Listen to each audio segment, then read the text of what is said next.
Someone's crying in front of you. Real tears. The kind where their voice breaks and they can barely get the words out. Everyone else looks concerned, leaning in, offering comfort. But you feel nothing.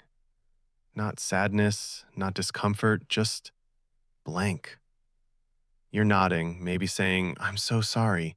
But inside, empty. You're thinking about what to eat for dinner, or wondering how long this is going to take. And then comes the guilt, the panic, the "what's wrong with me?"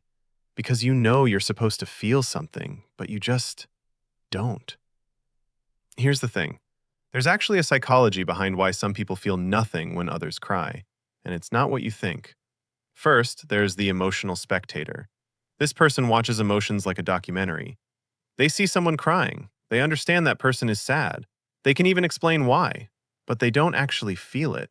There's no emotional resonance, just observation.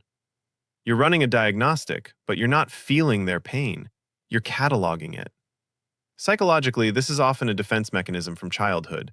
Your brain learned to detach, to observe instead of absorb, because absorbing would have destroyed you. You're not cold. You're just watching from the outside. Then there's the delayed processor. This person feels absolutely nothing in the moment. Blank. They say the right things, they show up to the funeral, but inside, radio silence. And then 3 days later, they're in the grocery store, and it hits them like a truck.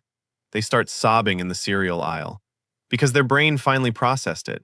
The emotion was there, it was just delayed. Your grief is real. It's just not arriving on their schedule. Third type, empathy burnout. This person used to feel everything, deeply, intensely. But now, nothing. They've been drained dry. Someone starts crying, and instead of sympathy, they feel tired, maybe even annoyed. This is compassion fatigue. It's not permanent, but it's real. And it's your brain protecting you from complete burnout. Then there's the person who desperately wants to feel something but can't. They see someone crying and think, "I should be sad right now. Why aren't I sad?" They Google, "Do I have no empathy?" at 2 a.m. Here's the thing.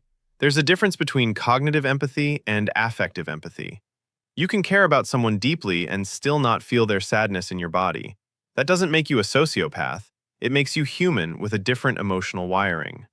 So if you've ever stood there while someone cried and felt absolutely nothing, you're not broken. You're not heartless. Your brain just processes emotions differently. And that's okay. Which type are you? Let me know in the comments.